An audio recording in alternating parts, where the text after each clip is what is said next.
Imagine this, you're walking through a dense, ancient forest, the kind where the canopy filters sunlight into golden shafts and the air smells of damp earth and moss. You've been hiking for hours, seeking solitude, and suddenly you stumble upon a clearing. In the center, resting on a pedestal of twisted roots, is a golden cage, intricately carved, gleaming as if lit from within. Inside, a bird with feathers like liquid sapphire sings a melody so beautiful it stops your heart. You think, this must be a gift from the gods, a sign of fortune. So you pick up the cage, carry it home, and hang it in your room. Every day, the bird sings, and you listen, enchanted. But here's the catch, that cage wasn't meant for the bird. It was meant for you. The bird is free by nature, it sings because it must, but the cage confines it. You, however, are now trapped not by bars, but by the song itself. You rearrange your life around the melody, missing work, ignoring friends, all to hear that tune. This isn't just a whimsical story, it's a profound fable from ancient China, told by the Taoist sage Liezi, about the trap hiding in plain sight. And today, that trap is in your pocket. Your smartphone, your social media feeds, your endless notifications, they sing a sweet, addictive song, but they are cages designed by others, corporations, algorithms, even your own ego. They promise connection, but deliver isolation, they promise knowledge, but deliver noise. Welcome to a journey into Taoist philosophy, where we'll break those bars and set your mind free. I'm your guide through the timeless wisdom of Liezi, Zhuangzi, and Liezi. Let's start by unpacking this fable and seeing how it mirrors your daily life. Picture your morning routine. The first thing you reach for is your phone, checking emails, scrolling through Instagram, reading headlines. Each notification is a note in that song, pulling you deeper into the cage. But what if you recognized the trap? What if you paused, breathed, and chose a different path? That's what we'll explore together today.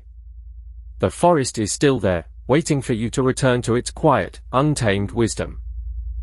Let me tell you more about that fable from Liezi, because it goes much deeper than a simple warning.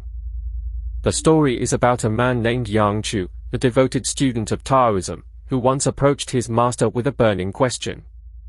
"Master," he asked, "why do people chase fame and fortune, even when it brings them pain? Why do they sacrifice health, relationships, and peace for a few moments of applause or a bigger bank account?"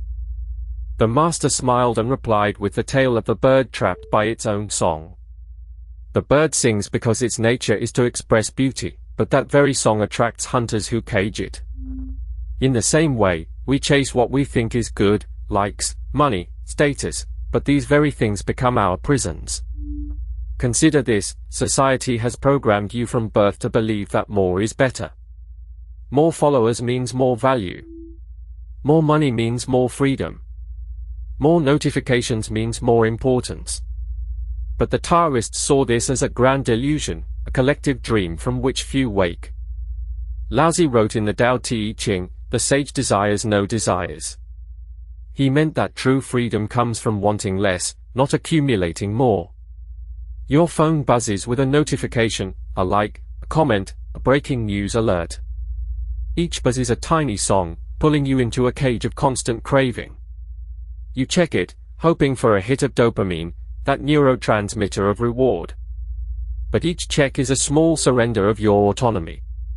You become the bird, singing for the hunters.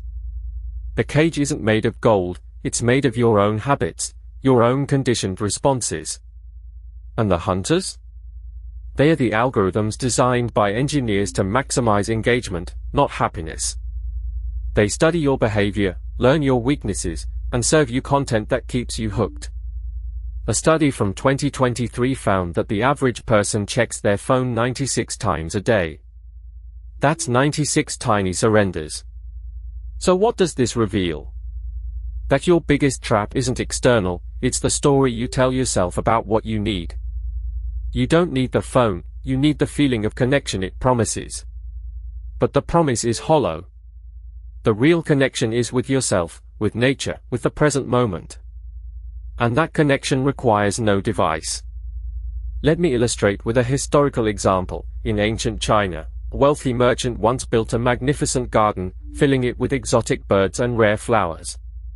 He spent his days arranging the petals and feeding the birds, but he never sat still to enjoy the beauty.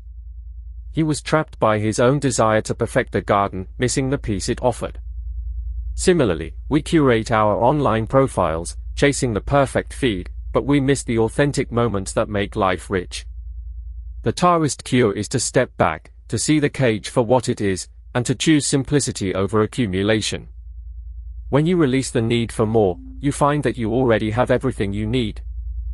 Now, let's connect this to another ancient wisdom, this time from Zhuangzi, the most playful and paradoxical of the Taoist sages. He told a story about a monkey keeper that perfectly illustrates our predicament. The keeper told the monkeys, "I'll give you 3 nuts in the morning and 4 at night." The monkeys got angry, chattering and stomping. So the keeper said, "Fine, then 4 in the morning and 3 at night."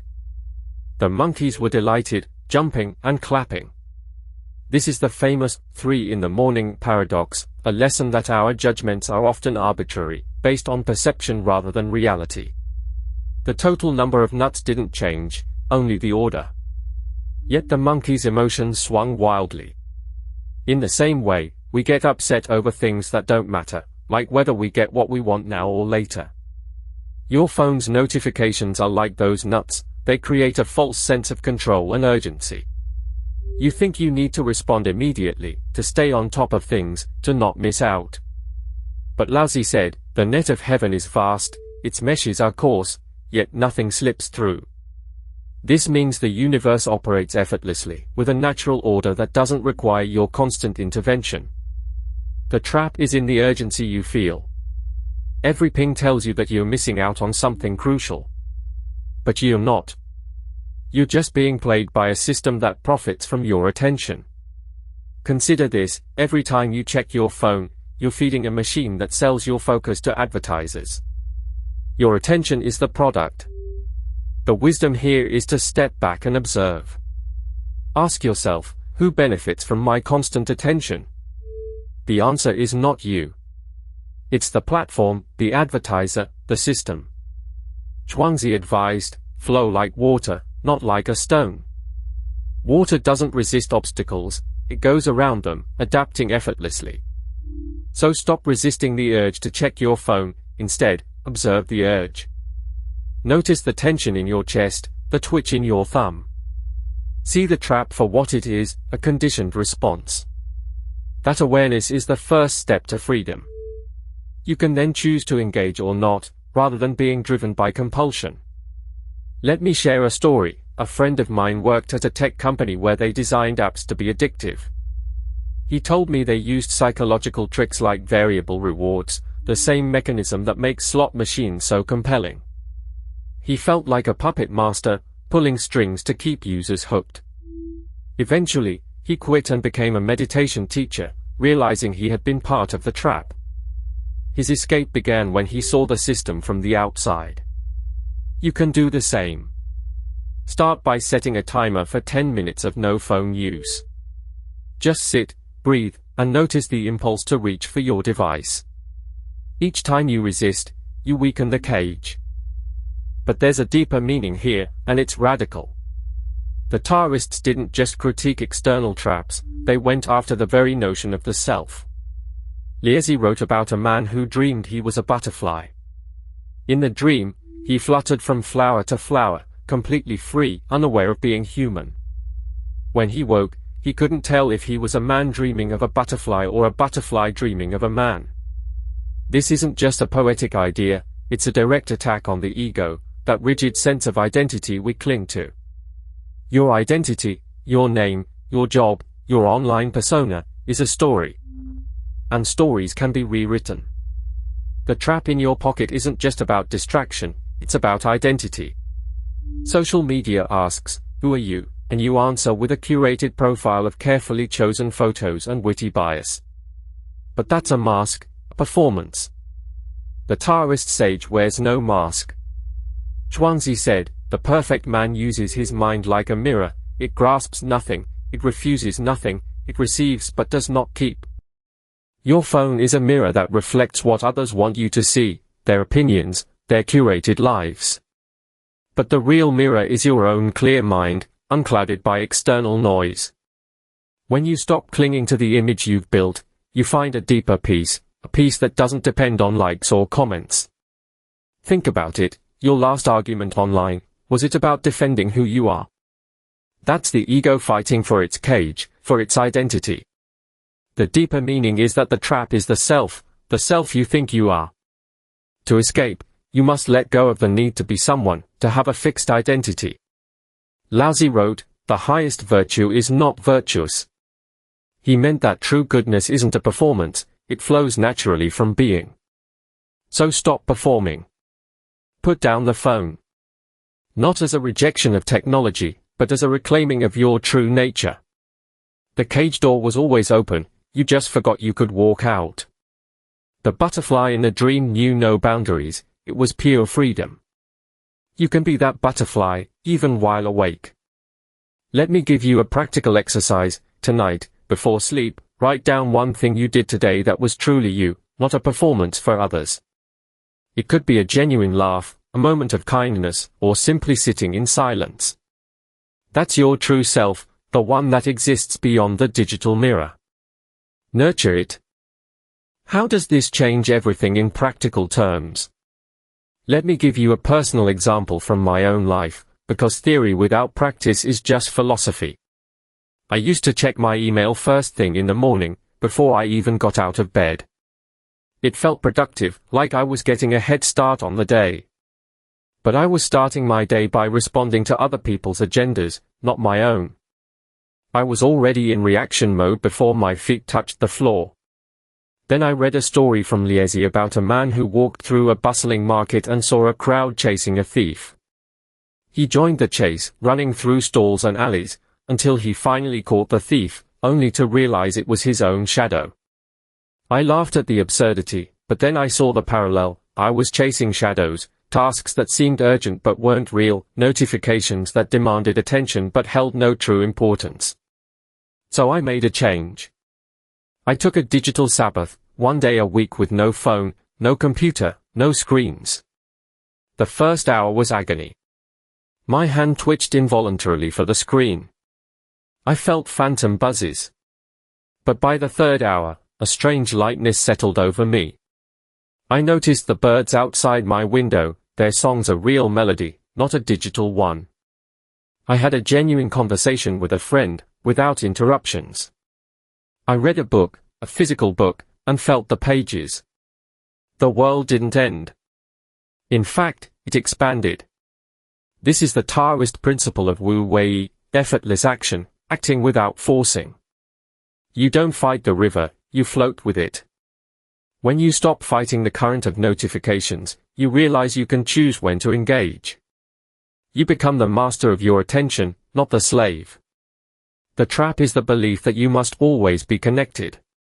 But the truth is, you were never truly connected, you were just plugged into a machine, a network of distractions. Real connection is messy, slow, and beautiful. It's the unplanned laugh with a stranger, the silence of a forest at dusk, the warmth of a hug. Your phone is a tool, not a master. Use it like a sage uses a boat, to cross the river, then leave it behind. Once you see the trap, you can't unsee it. And that's the beginning of real freedom. Let me offer another historical example. The poet Li Bai, a Taoist-inspired writer, often wandered the mountains, composing verses under the moon. He had no phone, no distractions, yet his words echo through centuries. He found his muse in the simplicity of nature. You can too. Start small, leave your phone at home when you go for a walk. Notice the texture of tree bark, the sound of wind through leaves, the scent of rain on earth. These are the real songs, the ones that don't come from a cage. So here's the closing insight, the final teaching that ties everything together. The ancient trap isn't new. It's as old as civilization itself. Liezi warned about it 2,500 years ago in the Tao Te Ching. The 5 colors blind the eye. The 5 notes deafen the ear. The 5 flavors dull the taste. He was talking about sensory overload, the very thing your phone delivers in spades with its infinite scroll, its barrage of images and sounds. But he also offered the cure: return to the root. The root is simplicity, the uncarved block of original nature before society carved you into a consumer, a performer, a seeker of approval. Liezi said, the wise man is not anxious about the future, nor does he cling to the past. Your phone keeps you in a constant state of anxiety, fear of missing out on the next post, regret over a past mistake, worry about how you're perceived. But the Taoist lives in the now, the eternal present, which is the only moment that truly exists. The trap is time itself, the illusion that you need to keep up, to stay ahead, to not fall behind. But you don't.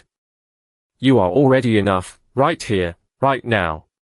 So here's your challenge, a practical step to begin your escape. For the next 24 hours, turn off all notifications. Not the phone entirely, just the pings, the buzzes, the red badges. See what happens. You might feel a void, a strange silence. Good. That void is space for your own thoughts, your own inner voice. Zhuangzi said, the empty boat floats freely. When you empty your mind of the noise, you become that boat, drifting without effort on the river of life. The trap is a lie. The cage is a story. And you, my friend, the storyteller. You have the power to rewrite the narrative. Walk out of the cage.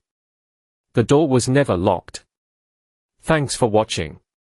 If this resonated with you, share it with someone who needs to hear it, who might be trapped in their own golden cage.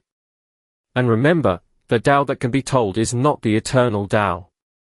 But maybe, just maybe, this story can help you find your way back to it, back to the simplicity and peace that have always been yours. Let me leave you with a final thought from the Tao Te Ching: the journey of 1,000 miles begins with a single step. Your first step is to put down the phone, even for a moment, and breathe. That breath is freedom. Take it.